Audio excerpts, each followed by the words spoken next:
Good morning, Rogers Park, Montessori. It is Juneteenth. I hope that each family is taking a minute in their homes to talk to their children about the significance of this day as we look backwards over the last 3 weeks and we see some of the violent protesting dying down. I think this is a perfect time to revisit with your children the conversations I hope you've all been having over the last 3 weeks about systemic racism and white supremacy. If you are in need of further resources, I'd hope that you would reach out to the school, either to myself directly, your teachers who are taking a well-earned break now, but I think are still attentive to email. We are happy to continue to support families as they talk to their children about race in our country.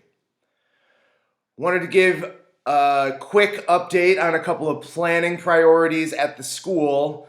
I want to say thank you to the 20 families who participated in the programmatic focus groups this week.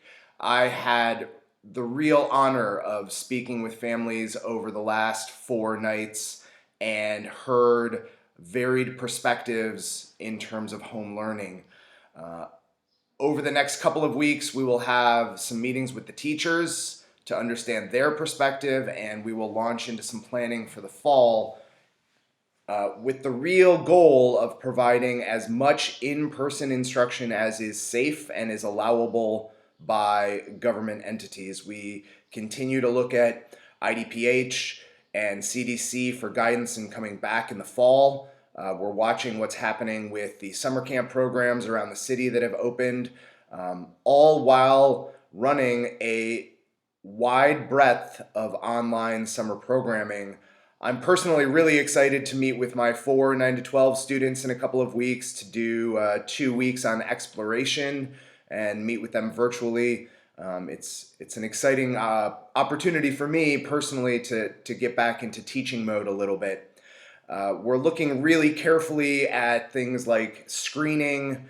We're looking really carefully at safety precautions in the school building, things like social distancing, masking, and cohorting.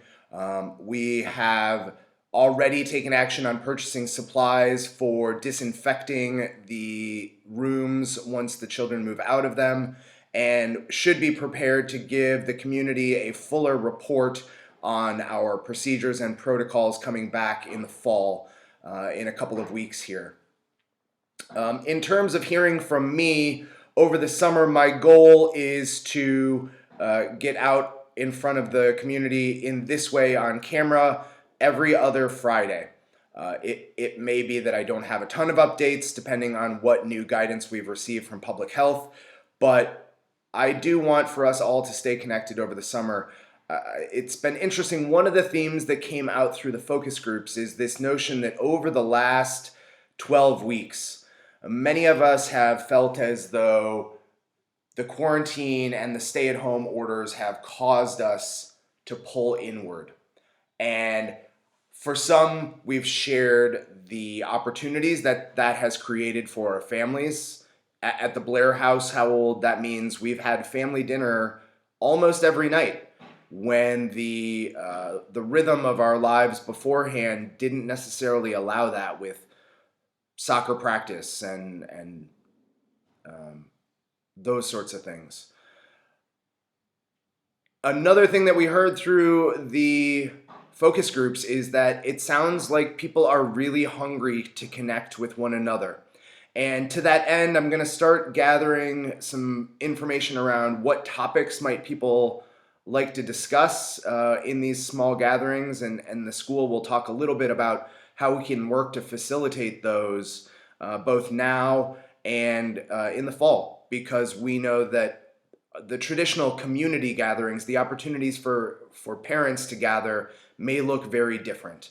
And next week I meet with Families Association leadership, and we'll talk a little bit about how we can facilitate those opportunities for families to gather in a time of social distancing.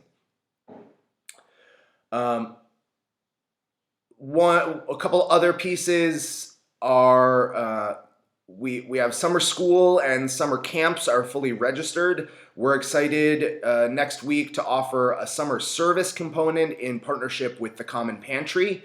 As many of you know, our students have long gone to the Common Pantry to distribute lunches to neighbors in need, and in partnership with Amy Pagliarella, who has Nolan and Rowan, and also sits on the board at Common Pantry, we're going to have opportunities for families to think about how to serve their community. So thank you to Amy and to Joan Costa, who have worked tirelessly to organize opportunities for our families. The last piece of our summer programming is in the final stages of development, which is a series of presentations by faculty and staff intended to help families in a supportive way.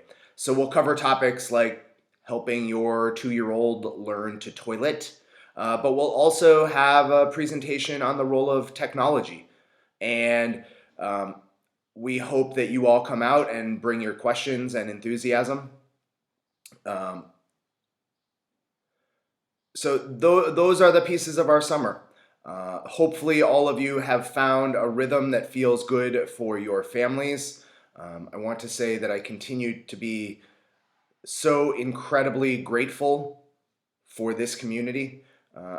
It remains true that some of my most joyful moments over the last 3 months have been the times when I've connected with some of you individually. And frankly, I'm incredibly grateful for the feedback, good, bad, or otherwise.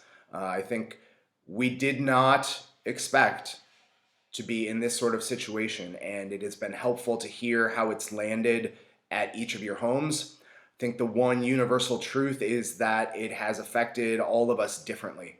And I've said that often, and I know that to be true. So we're looking at ways that we can better meet the breadth of families' needs in the fall, again, with the goal of bringing everyone back in person safely. So if you have any questions for me personally, please continue to reach out through email, bblair@rpms.org. I'd love to set up a time to talk as things have quieted down a little bit here in the summer. And I will be back in a couple of weeks to give you another update.